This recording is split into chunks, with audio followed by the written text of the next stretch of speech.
नवरात्रि और छठ पूजा की हार्दिक शुभकामना से मैं अपनी बात शुरू करूंगा। मेरे साथ मंच पर मीडिया के सह संयोजक मित्रवर प्रकाश मालाकार जी, सूरज पांडे जी, हमारे मित्र और सहयोगी प्रवक्ता विप्लव जी, पैनलिस्ट पीयूष जी। आज जो संवाददाता सम्मेलन में करने जा रहा हूं उसका विषय है पूछता हूं। मैं बिहार के नाकाबिल इंडी गठबंधन के नेता तेजस्वी यादव जी से पूछना चाहता हूं कि वो जिस सभा में जाते हैं अपने पिता आदरणीय लालू प्रसाद जी को गरीबों का मसीहा कहते हैं। मैं तेजस्वी यादव जी से पूछना चाहता हूं कि उनके माता पिता के शासनकाल में बिहार के सरकार में जितनी निगम थी उन निगमों के कर्मचारियों के वेतन को उन्होंने बंद कर दिया था। 9 साल तक उन लोगों को वेतन नहीं मिला। 35,000 कर्मचारी जो थे निगम के वो भूखमरी के शिकार हो गए। कर्मचारी 35,000 थे लेकिन उनके परिवार के सदस्यों को जोड़ेंगे तो 2,45,000 सदस्य थे जो फाका कसी और भूखमरी के शिकार हो गए। उनकी चिंता उनको नहीं थी, उनका जो वित्तीय प्रबंधन था फेल हो चुका था। कर्मचारियों को वेतन देने में वो सक्षम नहीं थे। केवल गरीबों के मसीहा कहने से गरीब के मसीहा नहीं बनता आदमी। कष्ट इतना था कर्मचारियों को कि उनके परिवार के सदस्य आत्मदाह कर रहे थे, आत्मदाह कर रहे थे। आपको एक उदाहरण देता हूं। चंदन भट्टाचार्य जी 15 अगस्त 2002 को हाई कोर्ट के सामने उसने आत्मदाह कर लिया। वो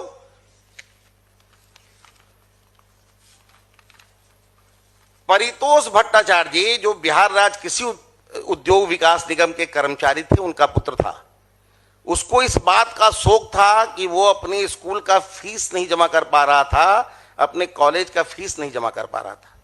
ये कैसे गरीबों के मसीहा हैं जो अपने कर्मचारी तक को का संरक्षण नहीं कर पाए, जबकि वो मुख्यमंत्री थे, उनकी पत्नी मुख्यमंत्री थी। मेरा सवाल है तेजस्वी यादव जी से कि उनको कुछ भी बोलने के पहले आत्मज्ञान करना चाहिए।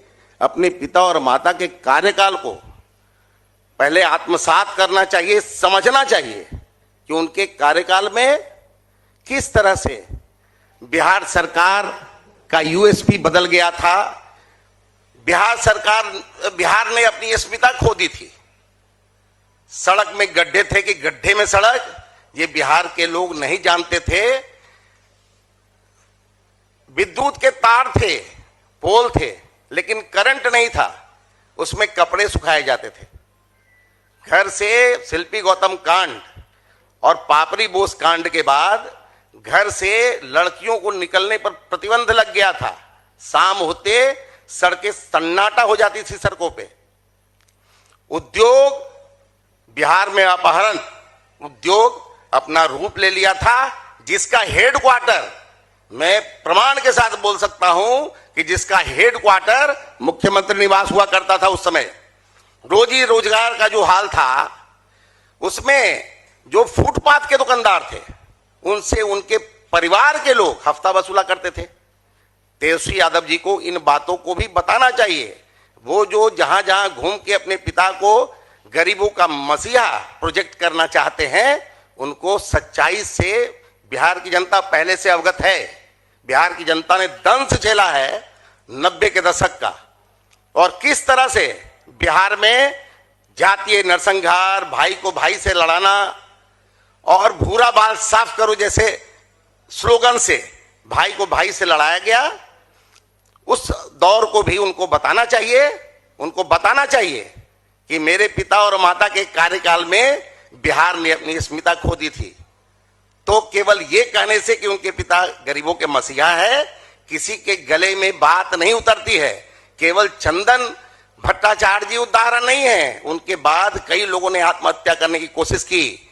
विडंबना ये थी कि आत्महत्या करने के बाद जब कोई बच जाता था और अस्पताल जाता था तो उनके पास इतने पैसे नहीं थे कि वो अपना इलाज करा पाते, क्योंकि उनको वेतन नहीं मिलता था कर्मचारियों को, तो वो मृत्यु को प्राप्त कर रहे थे। तेजस्वी यादव जी से पूछना चाहता हूं कि गरीब के मसीहा लालू प्रसाद जी का जो ये चरित्र चित्रण मैंने किया है उसके बारे में उनका क्या कहना है।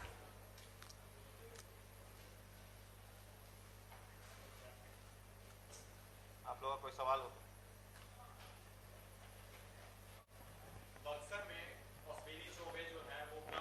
विषय आज का देखिए, आपको करबद्ध प्रार्थना आप लोगों से है। आज का विषय गरीबों के मसीहा का चरित्र चित्रण है और मैंने तेजस्वी यादव जी से इसका जवाब मांगा है। मेरा आप सबों से आप प्रार्थना होगा कि इसी विषय को आज रहने दें, नहीं तो मेरा विषय मर जाएगा। इस विषय से जुड़ा हुआ कोई प्रश्न हो तो अवश्य पूछें। आप सबों का बहुत बहुत धन्यवाद। अल्पाहार करके जाएंगे।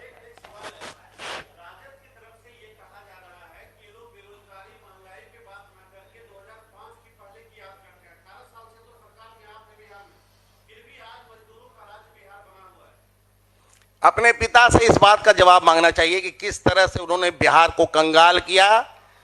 देखिए, बात आई है तो मुझे ये भी बताना पड़ेगा कि गरीबों के वोट की तिजारत की उन्होंने, और तिजारत करके उन्होंने अपने परिवार को राजनीति में स्थापित करने की कोशिश की और घर भरने की कोशिश की। आपको ध्यान में होगा, लालू प्रसाद जी अपने परिवार के साथ वेटनरी डिपार्टमेंट के चपरासी के क्वार्टर में रहते थे और आज आकूत संपत्ति के मालिक है उनका पूरा परिवार। तेजस्वी यादव जी घूम घूम के अपनी प्रशंसा करते चल रहे हैं। उनको ये भी बताना चाहिए, अगर युवाओं की उनको चिंता है तो उनको ये जरूर बताना चाहिए कि उन्होंने 26 साल की उम्र में 53 बेशकीमती संपत्ति के मालिक वो कैसे बन गए।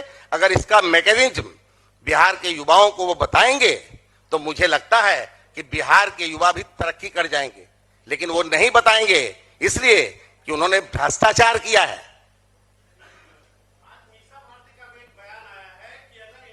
विषय आज का यही विषय है।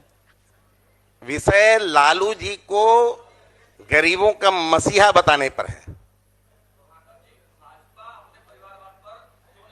विषय लालू जी को गरीबों के मसीहा बताने का है। बहुत बहुत धन्यवाद।